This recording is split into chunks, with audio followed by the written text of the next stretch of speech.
Hey everybody, welcome to Helios Decentral podcast number 2. Dose! And we got a lot of topics to talk about today. We talk about our experience at the World Crypto Economic Forum, and as well as at a hackathon that we participated in. Lots of inspiration came out of that. Big news for me. We talk about all kinds of stuff, even get into future of technology with quantum computing. We talk about the current state of the crypto market, and Dylan, what else did we talk about? We talk. Well, I want to announce to everyone that we're going to be at the Developers Week Hackathon this weekend, where I'll be unveiling with a couple of our team members the Love blockchain. Blockchains are forever, and it's a Valentine's Day e-card that will forever live on the blockchain, and I can't wait to share it with you guys. It's a fun little project, and so we talk a little bit about that, and we talk about everything, of course. We talk about a lot. Ramble. So without further ado, here's our podcast. All right, cool. So what do you want to start with, dude? Let's talk about the WCEF and the hackathon. Yeah, there. let's talk about that. I mean, what were you? I actually never asked you what your take was on that whole. I know it's been a conference. crazy last 3 weeks. Yeah, 2-3 weeks in the crypto world and in my world too. Wow, what an experience! I would say it was my first hackathon ever. Very first hackathon. I'd never been to a hackathon, much less participated in one. And actually, we won a prize, a third place sponsor prize. Yeah, we won the third place Loop Ring prize. Actually, Loop Ring is a project I never heard about, which is I love their project, to be honest. What can you maybe tell our audience who they are? Sure. Yeah, Loop Ring is a decentralized way of exchanging ERC20 tokens, and what they do is they have a series of relay nodes that find orders like yours and match them up, and they arrange them in a ring, so you pay only one way. You pay someone in Ethereum, they pay someone in Omizgo, they pay someone in ARC, and then that person wants to get rid of their Ethereum, so they pay you Ethereum, and they've made this loop, almost like the classic. You ever heard about the guy who bought a house with a paperclip?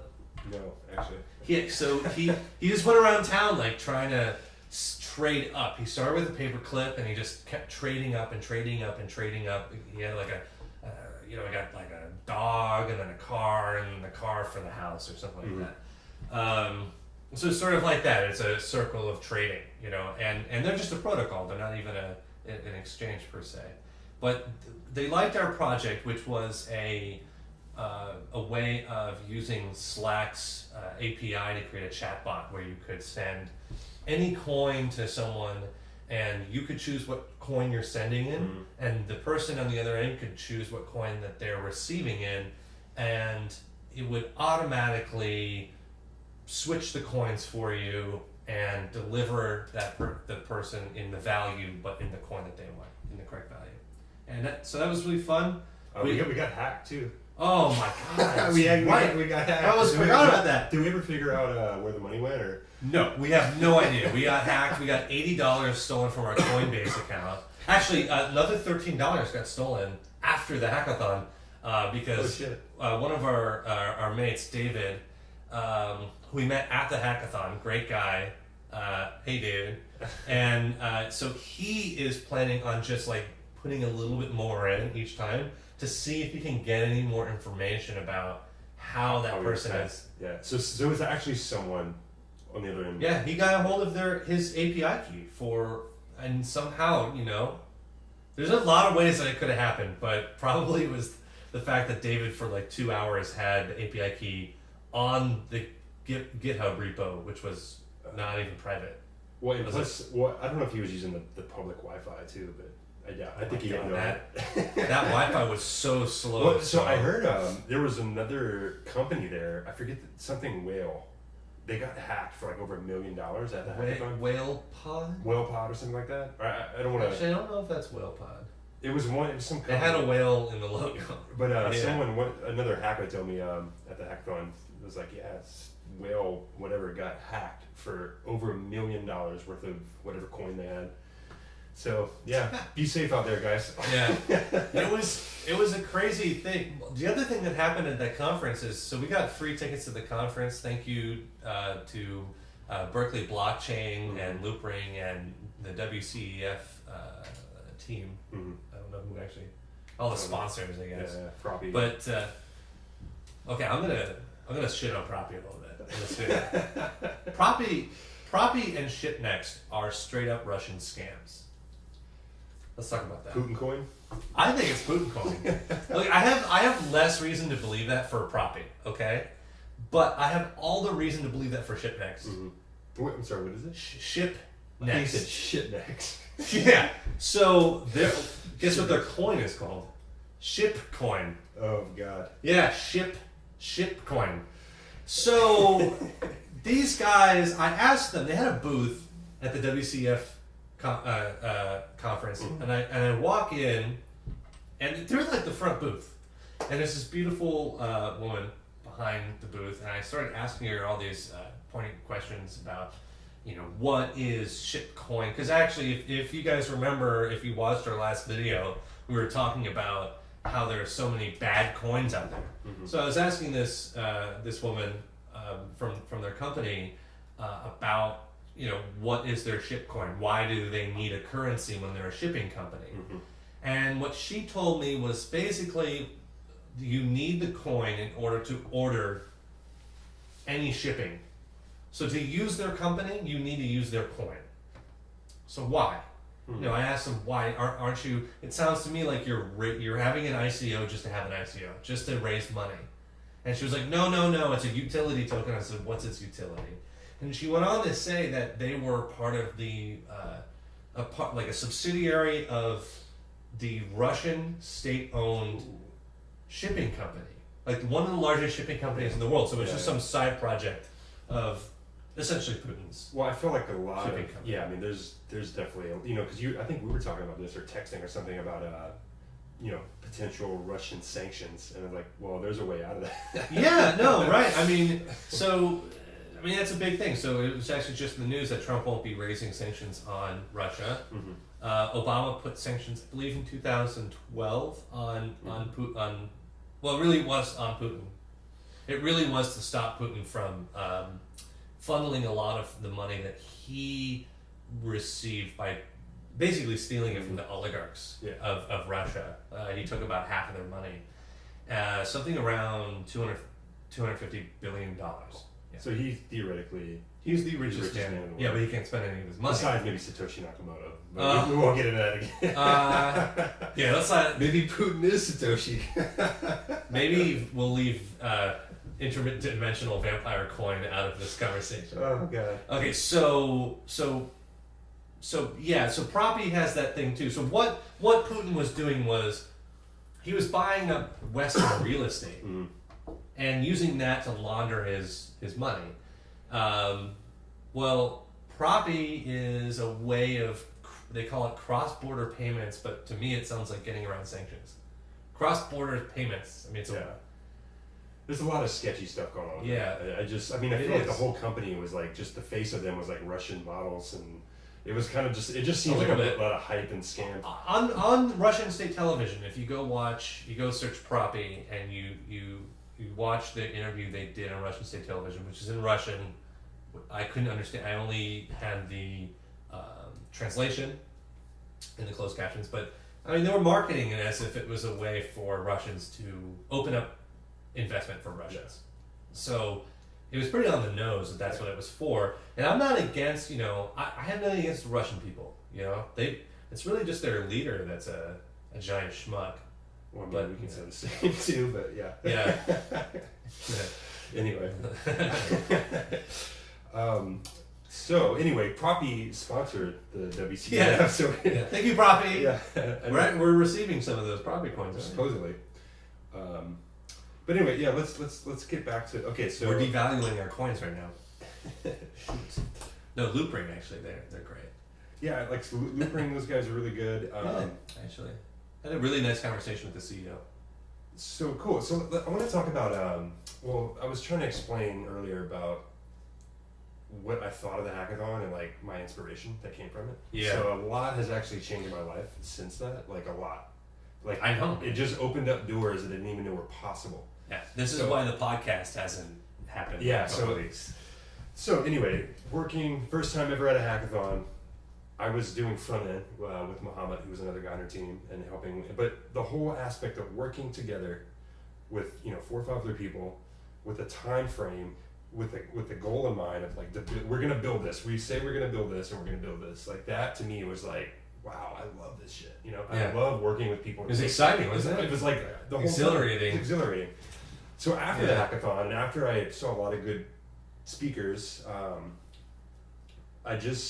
was like, man, I gotta figure out a way for me to get more involved in this space, and like even more than just Helios, but I want to learn. I want to like get into the nitty gritty of like the technical stuff. Yeah. So I actually enrolled in the Lambda School, the computer science and software engineering program. I quit my job.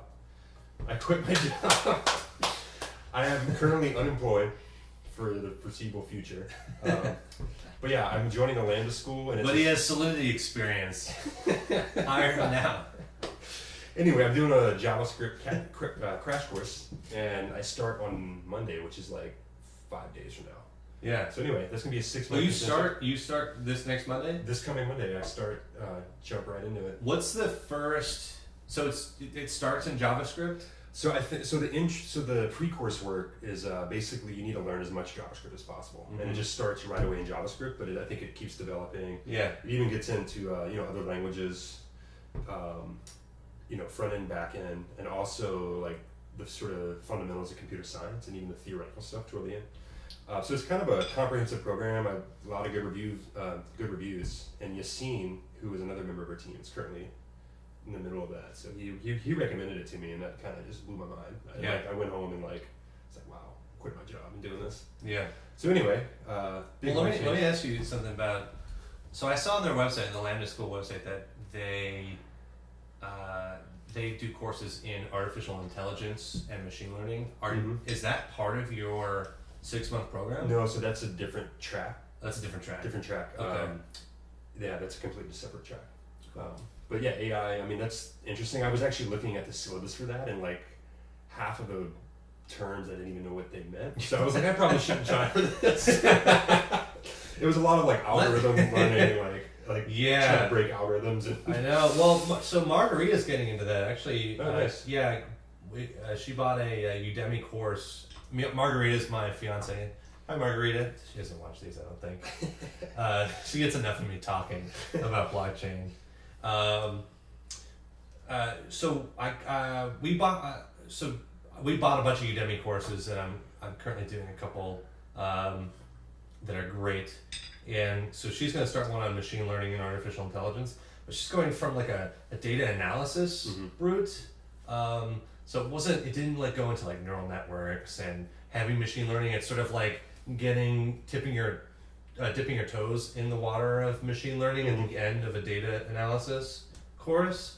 I think a lot of this like schooling isn't it kind of amazing, like outside of like college. I mean, I personally online schools. I believe this is the future. I mean, this is a model. Pretty amazing, right? I feel like with the way, and this is a whole different topic that we can get into if we want, but just the state of education now, which is a kind of a project on the back burner for us. Yeah. A slow burner, I should say.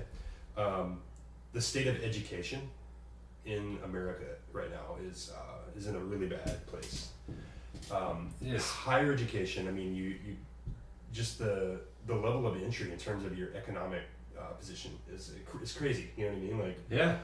it basically disqualifies most people, or Yeah. makes the bar of entry impossible. So I feel like a lot of the online It's true. stuff is I I think it's the wave of the future. I mean, it's already happening now. Like more companies are respecting. Yeah, online and it's degrees also like what I noticed about the Lambda School, and I said this earlier, is the way it's being taught, the curriculum, the way it's organized is very project focused, and it's getting you to the important stuff first, and then explaining how it works later, like how to use it and then how it works.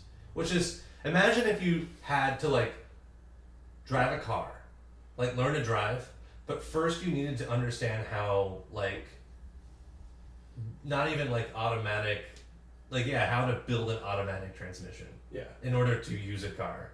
So that's how I see academic computer science. And I don't want to shit on academic computer science too much because I mean, a lot of great stuff has come out of that. I mean, it's basically built the internet and early computers. Totally. And we need those guys for a lot of things. But when you're just developing some software, you just need to know how to do it. Yeah, and I just think the future of education, and another thing about Lambda School, which I love, is they don't charge you at all. There's no tuition fees. It's crazy. This is not a hashtag spawn. No, by the way.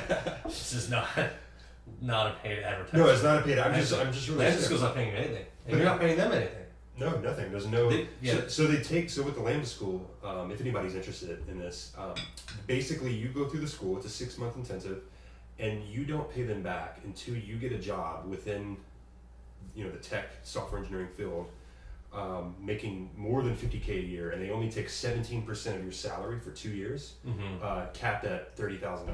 So if you happen to get some crazy high-paying job, they can only take $30,000 over 2 years. So I think that's, it's basically a 4-year degree packed into 6 months, and they're teaching you what you need to know for the job market and for the future of computer science. I've had such bad experiences with college computer science programs, but I've had such good experiences with online. It's not for everybody, honestly. Like you don't get someone. I mean, at Lambda School actually you get someone to answer your questions. Yeah, I mean it's live. The whole class is live. Actually, even the Udemy course, the guy is. I've texted him or messaged him. Nice. And he's answering my questions within like a day. Wow. So which is actually better than some of my professors. Definitely. Oh yeah. At DVC, sometimes I can't get a hold of them for like 2 weeks. So actually, they're pretty great. I don't want to. Yeah. Well, I mean, I had a good college experience. I don't want to, say bad things about the system in terms of the education you get, because I think you can get a great education. But the problem is how it's integrated in the loans and like. Oh yeah. Public universities. Well, okay, so like encouraging people, it almost feels like subprime mortgages, the way that private colleges will advertise their, say, communications course for $40,000 as a free loan, free money, come get your, 0% interest loan, 0% interest for the first, whatever, couple of years, and then you'll be paying that off for the rest of your life, and it really doesn't that sound like subprime mortgages? Because they're giving you a loan for something that's you'll never be able to get your return on that, or you will, but after your 6th kid. Well, also, I mean, even like I've heard of people like even in highly marketable degrees like computer science, for example. I heard that a lot of students coming out of school, their knowledge is more theoretical. You know what I mean? I heard that's the issue. Like a lot of people going through the Lambda School, or no, I wouldn't say a lot. Is this what they're saying at the Lambda School that people were doing that? Well, no. So like people were coming in with CS degrees into the Lambda School to learn more applicable knowledge for the job market and for making actual things. I don't know. I was a humanities major. I graduated from college in 2005. I loved my experience, but I don't know. It's just something the future of education is. I mean, there's so much about coding that, like, how many libraries actually make it into a textbook? Yeah. There's so many libraries to discover. That being updated. Like even 2 years ago, like what were the popular libraries like for JavaScript? I'll say this that I was in school for computer science in 2010. So. Yes, I mean, 8 years ago. How much has changed in CS? And to be honest, like it's so much more accessible now. Yeah. So much more accessible. It was really hard to get started back then, and I don't know, like it was hard for me, and now it's incredibly easy to get started. But yeah, more in general, like being in this environment right now, being in the environment of that conference and the hackathon, and seeing people inspired to build things was inspiring us to build things. Yeah, I mean, and the whole point of me doing this is I want to get more involved in blockchain. We were already technology inspired before, Oh, but yeah. now it's like It just extra inspired. Doing another hackathon this weekend, Developers Week. See you there. Nice. What do you has your team decided what you're going to build yet? Yeah. We're probably going to build out more of the Love blockchain. We'll probably actually just polish it there and just Nice. see what people Have think you already of it. explained what Lovelock is? Yeah. Like more specifically? Yeah. Yeah. Basically, it's an e-card. I mean, it's an e-card that will live forever on the E-card blockchain. on the blockchain, yeah. And it's one of those things where it's just an e-card, but it will literally be there longer than you are alive. Yeah. And anything on the blockchain is there forever. I mean, it's immutable. It should survive even a impending nuclear holocaust as well. Maybe Maybe. for a while before all of the drives get demagnetized. Until right? they shut off the power. Yeah, until the power shuts the off. power shuts off and you're done. But Yeah. It's- Well, maybe it's- if someone printed out Yeah. the entire. Oh, that would be an interesting project. Print out the entire Bitcoin blockchain and Ethereum blockchains. so, I wonder how. It's like 100 something gigabytes. So, what's 100 gigabytes in plain text? Oh, Is it yeah. more paper than there is Yeah. in the world? I don't know. I see the only way it could survive a power shutdown is if they figured out maybe like quantum computing could solve that problem, like put information, like encode information into actual atoms. Well, there are CDs that you can encode multiple layers into a CD, and they're theoretically it's supposed to be very very long lasting. Yeah. I mean, it is. I've been in a blackout a couple of times. You know, you weren't down in Louisiana still for Katrina, were you? I had just moved to India actually at that You time. just moved to I was India. just left like a month. It happened a month after I left. Oh Jesus! Yeah. Wow. Crazy. So, but I remember the earthquakes back in the day, and I just remember blackouts as a kid, and yeah, I could imagine having, I don't know, but so many, the nodes are so distributed. You'd have to have a worldwide collapse. Well, see, that's the thing about blockchain. It's the decentralization. Then we don't care, right? Yeah. I mean, if it fails at that point, right? Well, Then we don't care. Well, I feel like at that Screw point, it. I feel like All I want is a turkey at that point. Yeah. Give me a gun It's like, so I can hunt some turkey. but it is something to think about, like the future of technology. Actually, I posted in our Facebook group. I don't know if you got on there. I went down this rabbit hole on YouTube, which I'm sure many people have done before. But I got into watching videos on quantum computing. Oh yeah. And how quantum computing is really the only thing, besides maybe a nuclear holocaust, that could make blockchain sort of gone. You know, like with. I think people overstate this, and I'm gonna get flack. Let me know if I'm wrong in the comments. But because there's plenty of people out there smarter than me that are gonna tell me I'm wrong here. But it seems to me that quantum computing, I mean, I understand that it can break a lot of the algorithms we have today, and not by break them, it just means that they can iterate on them really quickly. Well, I know the key algorithm that makes SHA-256. What is it? M equals P times Q, like that sort of equation. Have you heard of this? So like basically a lot of the cryptography. Elliptic curve cryptography. I'm not a mathematician, or I don't really understand. Yeah, I mean elliptic curve cryptography probably is. Okay. But I heard in this one talk I was listening to, this quantum physicist was talking about how that is a lot of the cryptography, like digital cryptography, is based on that equation. Yeah. So but they said, like, with quantum computing, like what would take normal, like, classical computers like we have today, would take trillions of years, like literally trillions of years Yeah. to crack that. It would take a quantum computer like under a minute or something. Right, but there are certain other equations that it can't crack that quickly. So, I forget if forget if quantum computing is good or bad at prime numbers.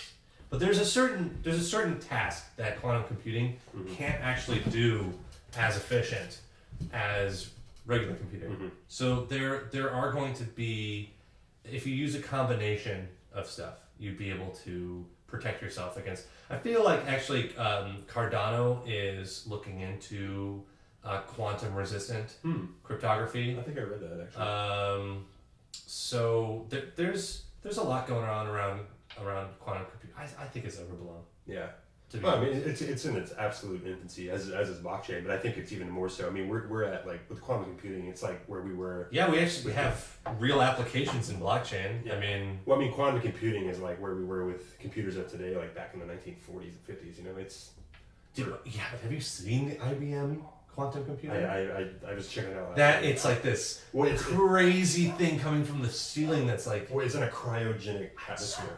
It's crazy. It's so cool looking. It is total like retro futurism. Well, the crazy thing about it, and like we're getting way off of blockchain here, but basically how it works is called like We'll loop ring back to it. It will loop ring back to blockchain, but just one last thing. I thought it was so crazy, like how like quantum physics is being applied now, like actually being applied, and how like we have bits, right? So ones and zeros. That's how modern digital technology works. But with quantum computing, you have something called qubits, quantum bits. Yeah. And you have zeros and ones, but then you have the possibility of existing zeros and ones at the same time. Yeah, you have a sort of a percentage, a probability, but that it's between 1 and 0. So apparently it's just so much faster, like just way faster and way more efficient. So interesting thing I heard that happened. I think it was China and Australia. There were a couple of universities coming out of those two countries.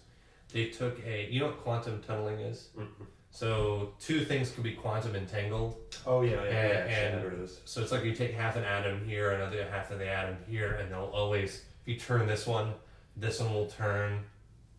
I don't exactly know how you get them into that quantum entangled state, but they took one from China and shipped it down, or maybe they flew it. I don't know. They brought it down to Australia, and then down in Australia they flipped theirs, and it instantly flipped the other one. Yeah, you told me about this. It instantly flipped. So faster than the speed of light because it was actually at the same time. Yeah. No, it is faster than. I mean, that's what it is. Yeah, simultaneous. However, it doesn't break. It doesn't break the speed limit of the universe because you still have to take it and move it. Mm-hmm. So that moving process of it getting from China to Australia took time. Yeah. And you can only move it at this as you could maybe theoretically move that particle almost at the speed of light, but still like it won't be faster. But we could bring these with us to the stars, to other star systems, and then we could use them if we had a whole bucket of them or whatever. That sounds really expensive. Those Home Depot buckets full of quantumly entangled particles, and you shake one and one on Earth shakes. No, I mean, I find this fascinating. I wonder. Fascinating. Do you watch the H3H3 podcast? No, actually. He's got this thing, Ethan Klein. He always goes fascinating. It's fascinating. But people 10 years ago were talking about blockchain technology, or even back in the mid '90s when Nick Szabo was talking about Szabo was talking about we saw him actually at the. I met Szabo. Yeah, he doesn't like to take pictures or shake your hand, really. Yeah. We found that out actually. Yeah, well, our friend. Hey, what's up, Fode? Fode is Fode is a huge inspiration to me. Actually, yes. I would say that. Honestly, those guys at the Oakland Blockchain Meetup are a huge inspiration to me, and they're so encouraging to get to make you get started. He's the reason we went to the hackathon. Yeah, basically. So Fode, he's got this great smile. He's I don't know, taller than us, 7 feet tall probably. And he just goes over to Nick. He's like, puts his arm around him. He's like, take a picture. And Nick's like, Zabo's like, don't touch me. Is it Nick Zabo? Nick Zabo, I think. That sounds weird. But yeah, Zabo was like, don't touch me. Wait, but anyway, Get off of me. so Zabo, yeah, he's, who knows, but he is sort of a pioneer in smart contracts. And Yeah. he kind of came up with that idea back in, I think it was 94, he proposed it. And Well, then, he's been in the space in '94. I don't know what. I have to go look. I actually more read into- his Wikipedia. I Oh, think yeah? It was 94 that he proposed the idea. And then, of course, Vitalik Buterin came up with an application for smart contracts with Ethereum. And then, rest is history. I think Wikipedia is a thing that needs to be blockchainified. I think that, I mean, maybe on like an incentive layer, just to like incentivize people to actually contribute to the project, but also just like storing the hashes of all the different Wikipedia pages for versioning to know which version you're on. Because if you go into the discussion, you can look at every version of every page going back, and there's little notes on why it changed.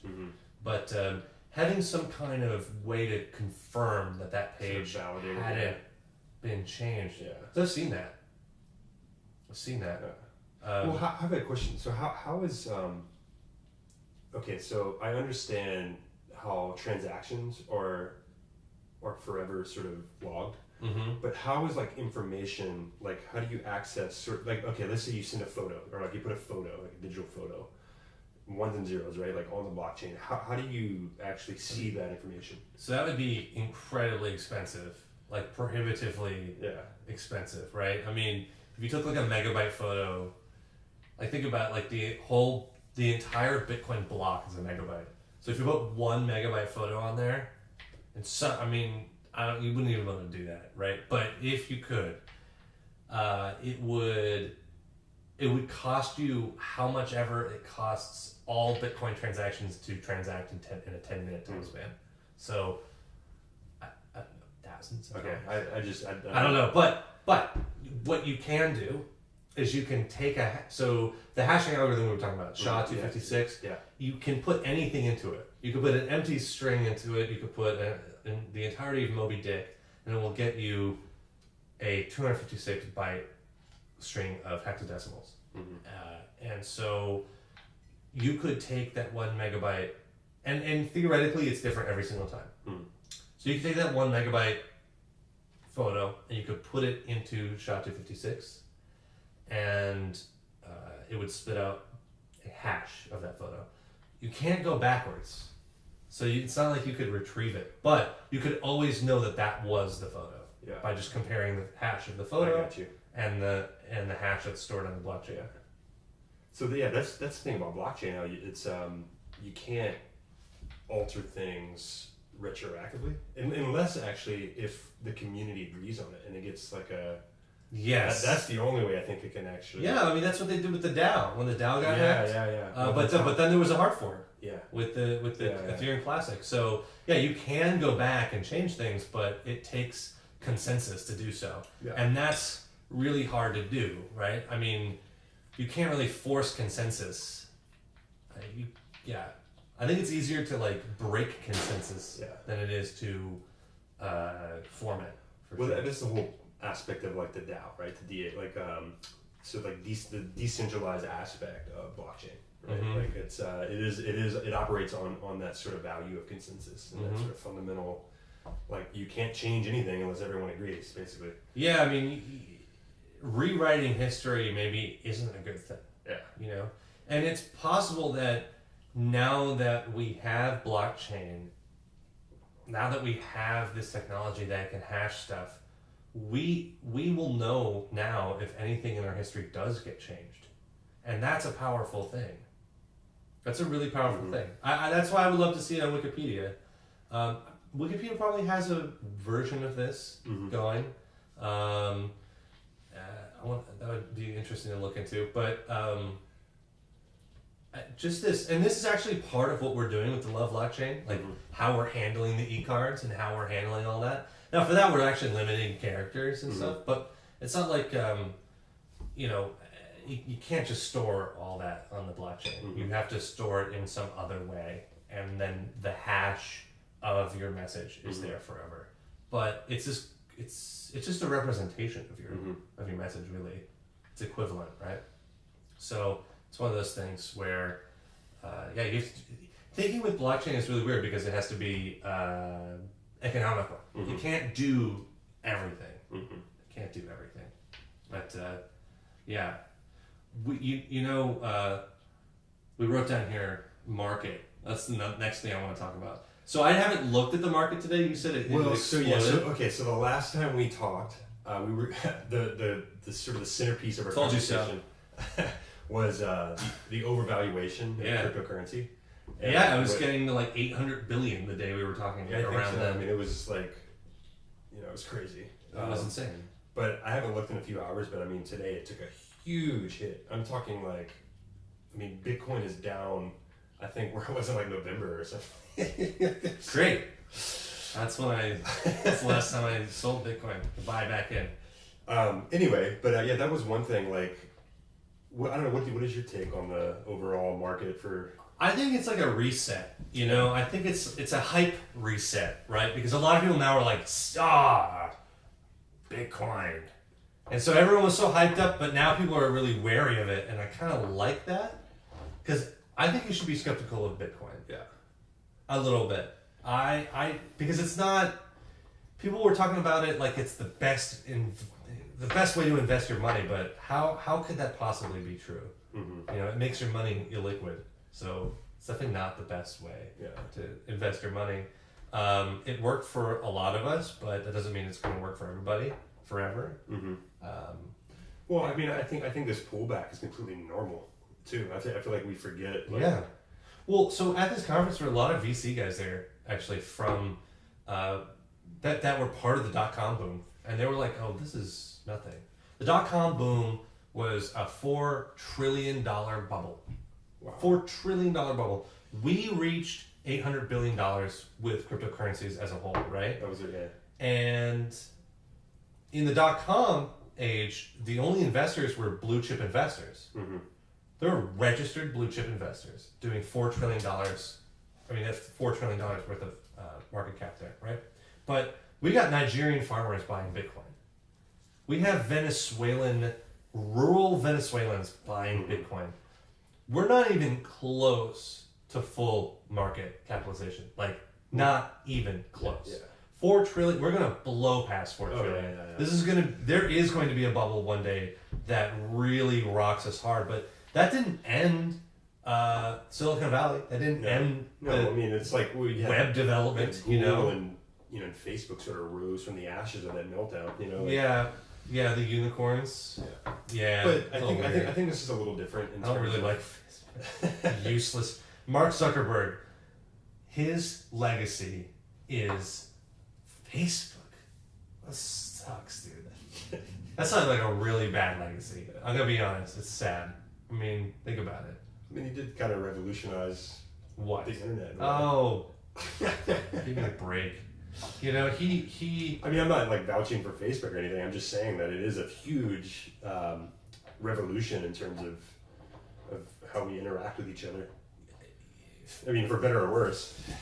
It's a trend, in my opinion. But okay, whatever.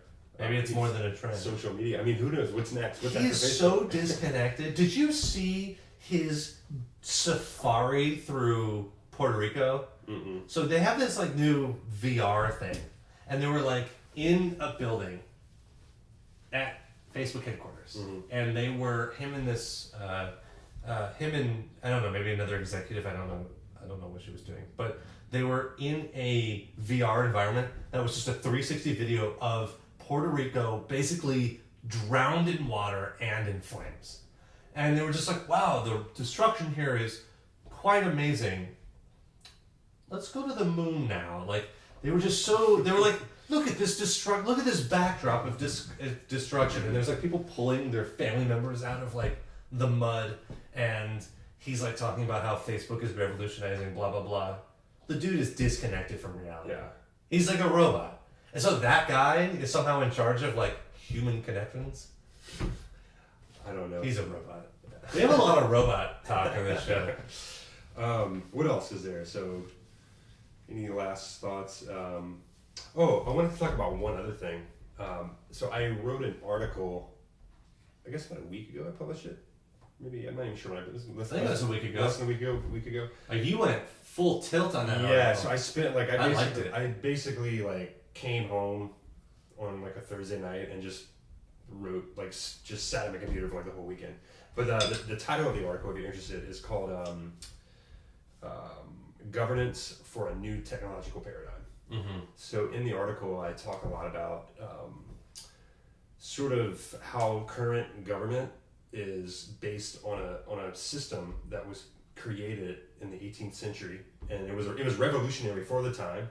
You're talking about democracy? Yeah, American, just Western democracy. The current system, yeah, that we operate in, the American democracy.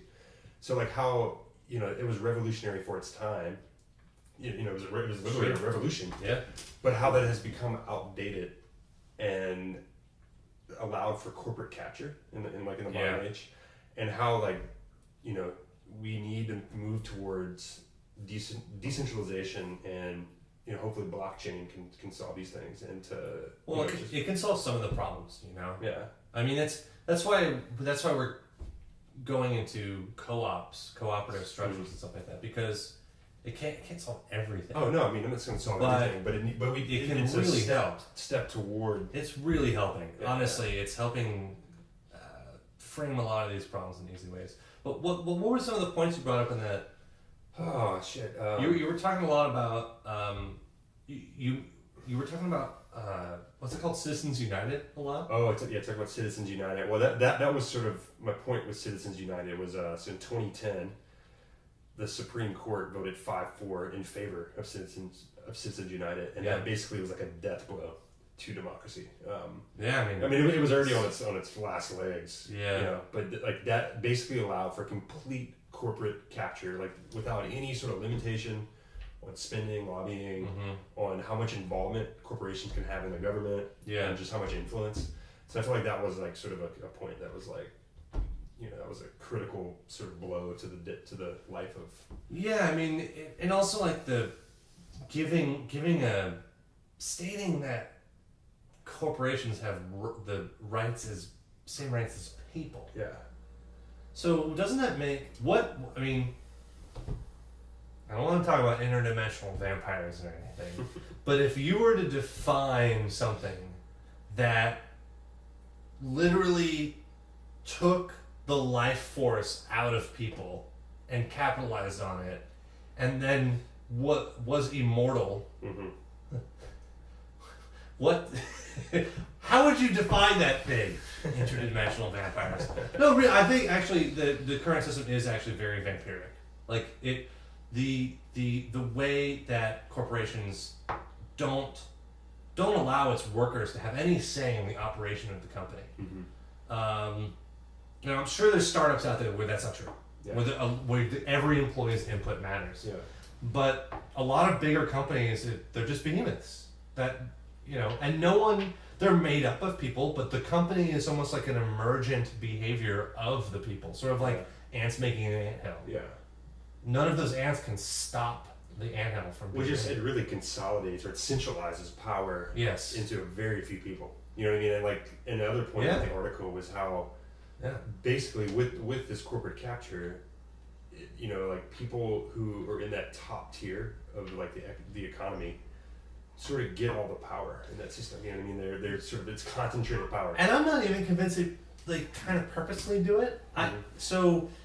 Because a lot of those guys, like you'll talk about the CEO or the president of a company, and if it's a public company, they're just beholden to the board of directors or the shareholders or whatever. So it's just sort of this loop of no one has responsibility for the actions of the company. Yeah. The company is its own personhood. The company is an emergent being. It's like an artificial intelligence. Yeah. And so everyone is sort of like, but there are people that benefit from it. And also, like, think about who the investors for these companies are. A lot of them are finance guys, or they're finance they're hedge fund or they're fund managers for like people's pensions and stuff like that. Mhm. But they're mostly economists, so the world is working for these people, and they're mostly economists. Yeah. So the whole world's working for these economists, and Well, and that's kind of my worry with crypto too. So like Yeah. in 2008, I think so Nakamoto's paper was published, I think at the end of 2008, around October. 2009 Well, January. no, so it was released. Right? No, so the paper was written in October 2008, Oh, okay. and the Bitcoin blockchain was released in I think January. You're right, January of 2009. Mm-hmm. And the whole point of it was basically like, you know, like these guys that you're talking about Yeah. wrecked the economy Yeah. in a very bad way. Yeah. You know, it was a global meltdown. But now I'm starting to see, you know, Wall Street is getting involved with Bitcoin. They're like, ooh, this is a thing now, you know, like with these Yep. futures and like, you know, manipulation of the market, shorting the market. And now it's like, I worry that what's eventually going to happen Yeah. is that most Bitcoin will end up in the hands of a few. I mean, it already is. Oh, it's In a way. actually worse But than it it's- is in the real world. Like 99% of all Bitcoin's value is in the top less than Yeah. 1% of Bitcoin addresses. I mean, there's something else to that where addresses get sort of just cycled through, but it's really bad. But I guess you can take that further is like with this massive sort of spike in wealth Mm-hmm. of Bitcoin and crypto, it's like then you have like these guys who are already very powerful, have a lot of pool in the like economic pool, can basically end up buying up I mean, imagine when like Bitcoin, if it hits $100,000, like there's a lot of stake for somebody like me or you to hold on to that, right? It's like Yeah. if it's not an actual currency that we can spend, so it's like why would you hold on to something? And I feel like at that point, if we're selling, it's like it's just going to go into the hands of incredibly wealthy people. You know what I Or mean? if you hedge against it or something, you leverage it, then you're really just playing into their game again. Yeah, You know, we have to develop a system when we're taking care of ourselves, yeah, exactly. and that we're not falling into the traps of greed, where we're developing technology that helps humanity, that Mhm. helps us. I mean, we're in a dire situation. You know, sea level rise is going to hit us so quick and so. I mean, it's a problem now. You know what I It mean? is It's just- a problem now, but as soon as the first glacial wall, Mhm. large glacial wall, falls into the ocean, sea level rise, it'll be like a flood that Mhm. just never goes away, Mhm. never goes into the ocean. The water will just go up. It will seem really quick, and so we got problems, and we got to fix them. You know, and like Bitcoin isn't. I mean, it's probably doing more harm than it is good right now. Yeah. But it's opened the door for a lot of great new projects, and I mean that's why we're here. But that's why I'm inspired, and the whole reason Yeah. I'm getting into computer science and blockchain is because I want to work on a project. I want to be a part of something that is trying to make the world a better place. And so like I'm not getting into computer science so like I'm gonna get a high paying tech job, or I'm gonna Right. make the next startup that's just gonna You're make money. just going to take your money and spend it on your high San Francisco rent, and then the money is going to go to the owner of the real estate development that you live in. basically. Yes, and into the shareholders of that. So instead of funneling money that way, let's funnel money to everyone. There's a huge population boom Mm-hmm. on the African continent right now. It's huge. Nigeria is set up to be the first 2 billion person Wow, I think I read about that. country. And we need to know how to deal with that. Mm-hmm. Those people aren't banked. They have no banks. Yeah. They have banks, but the people there aren't banked. Mm-hmm. We have to get them accounts. We have to get them bank accounts. We have to get them credit. We have to give them liquidity so that they can start their own businesses. Mm-hmm. And we have to do it in a way where it costs them almost nothing. And we have to do it in a way that it costs the ecology almost nothing. And we have to do it quick. Yeah. I'm making Valentine's cards right now, but I'm exploring this blockchain technology. Yeah, I mean exactly. And we have other things that we're doing. It's just, Well, we got some slow burner projects, like, we don't need to go into the details, but, global infrastructure for education Yep. is one idea. I would eventually like to work on other projects. I mean, there already are projects, like solar projects in the blockchain that are trying to solve issues. You know. Yeah, there issues. are some of those too. I mean, it's not all sort of win Lambo, hodl, to the moon. But there's so much, especially at that conference. There was so many financial guys at that conference. Financial guys and women. There was a lot of women there, actually. And actually, to the most, speaking of like blockchain for like general good, can't remember her name, but the woman that was in charge of culture. Oh, Tony Lane. Yes, Tony Lane. Yeah. Yeah. Super impressive. Mm-hmm. And the people over at Camp Decentralized, or Camp Decentral, which is a Burning Man camp. Yeah. I don't know if Out of Canada. They're based out of Canada. Yeah. Oh, they are? I think they're based out of Toronto. I think that's what she said. But There's a lot of Canadians at that conference. Yeah. But they were talking about creating decentralized governments, and she made a very compelling speech. I mean, she was inspiring. Maybe too inspiring for Tony Lane or the girl. Tony Lane. They both were. Yeah, they both were. But Tony Lane was particularly inspiring, and the room was pretty stuffy. Yeah, I mean, it was a lot of. It's a lot of overblown sort of. It was a lot of people that they were sent to this conference by whatever the company they work for to learn how they can integrate blockchain systems into their businesses, and a lot of them were from financial tech company. Yeah, and just to be clear, the hackathon wasn't on the same days. No, it wasn't. And actually, on the second day, the day that you didn't come, there was a whole other like conference center in the back of the conference center where all the developers were. It almost felt like the underground. It was like all the developers like, hey, this is how we built Spank Chain. That actually was a great talk. Props to the Spank Chain people. Wait, were they there? Yes, Oh, they had a whole talk on payment channels. Oh wow. That was actually really informative and really was teaching people how to use payment channels. Yeah. Because their whole system is being able to basically chatterbait. I don't know if you know what that is, but like it's like cams. It's about like couples, mostly couples, but men and women camming, and people are giving them money, tips. But in this, it's Spanx. Yeah.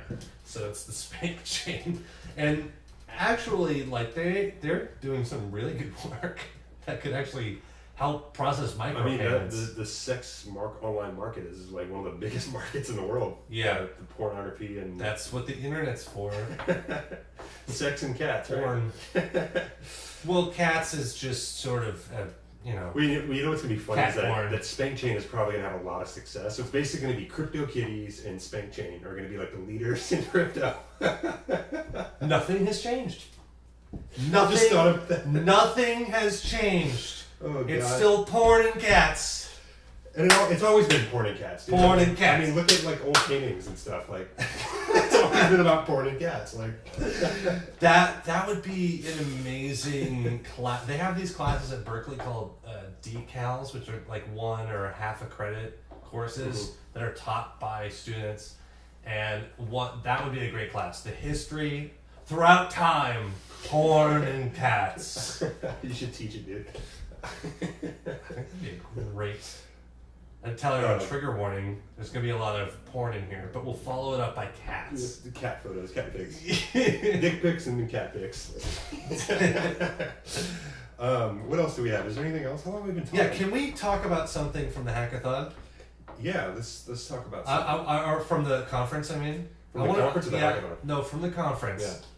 There was this guy, Larry Chang. Did I tell you about Larry Chang? Name sounds familiar. He was an absolute monster. He was like grabbing women. He was, Whoa. oh my God, he was being such a weirdo. He was grabbing people's sandwiches. Wait, who is this guy? Larry Chang. Wait, who is it? Like I don't really. So go look. There's actually a Quora question on Quora. Why is Larry Chang so weird? So he's like a money manager. It's like a VC guy or no? No, he's like a money manager. Not really a VC guy. Maybe he was a VC guy at some point. But he seems to be more like he's got this a thing called Duck 9, and it's like this rubber ducky thing, and he is kind of be one of the weirdest dudes. And so I hope this doesn't blow it. Maybe he might watch this. No, he won't make it. No one's made it to this part of the video anyway. Larry Chang, so he started acting really weird and being really weird with the women at the conference. And so you seen one of our team members just started messing with him. And he's been texting him nonstop, back and forth, just like edging him on, just like, yeah. He's a real fucking weirdo. Look up Larry Chang, look up the Quora question. You want to kick. He obviously knows he's weird. Oh, he did this weird thing where he had this little Shih Tzu in the bag.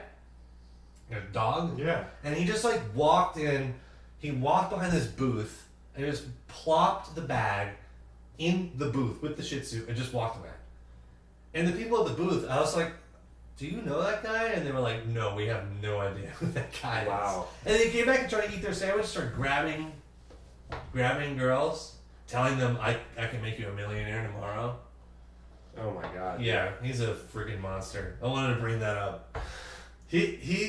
But he didn't do anything that bad. It was just kind of, I was laughing at, I was talking about Elon Musk, and he goes, my friend Elon. And I just started laughing in his face. Oh, that was the guy. You told me Yeah. Started laughing in his face. My friend Elon, my friend Larry. Was like, shut up. Shut the fuck up. Oh my god. Who are you? I hope you are watching Larry Chang, you idiot. You're a fool. Anything else you want to talk about? Before we wrap it up? I feel like that's it. Is there any... End it with Larry Chang. Oh, man, We ended it with interdimensional vampires last time. Yeah. Well, now we did... Larry Chang, you didn't know this, but Larry Chang actually is an interdimensional vampire. He is made of rubber duckies. His entire body is a suit of rubber duckies. Oh, man. Well, I totally derailed this conversation. Yeah, that's we're it's a love lock chain, dude. We went on like a whole Yeah, but that, I mean, just that we had a great time at the conference. No, we thrust ourselves into a whole new world. I think, I mean, with all the Right? crazy stuff we just talked about, like I think overall, like I feel like this is a good time to be getting into this space. I'm personally very inspired to do awesome things. Yeah. I'm excited for Helios Cooperative. Yeah. I'm excited for my own education in computer science and learning about blockchain, and just all the projects that we're going to be working on coming up. So Yeah, I think we're going to do a lot of really great things with Helios. I can't wait. We got Love Blockchain. We have Slack Pay, which is what we made for the hackathon. We're going to be expanding that. We're still working on a global education system. We are looking we're going to expand Slack Pay in many different ways. We're looking at ticketing options. I actually hooked up with a bunch of guys down in Los Angeles. We're going to build a game together. Oh, that's right. That uses some blockchain technology as part of the back end. So we're exploring a lot of great things. I can't wait to learn on these projects so that we can advise other projects in the future and help build the next generation of amazing cooperatives that are basically just going to take over the world in an alliance of cooperatives, all helping each other out. I can't wait, man. Cool. So, well, let's leave it at that. Yeah, I think that's a better place. That's a better conclusion. Yeah. Cool, guys. Well, we'll see y'all next time. Yeah, let's do it next week. Okay. See you next week. All right. Bye-bye.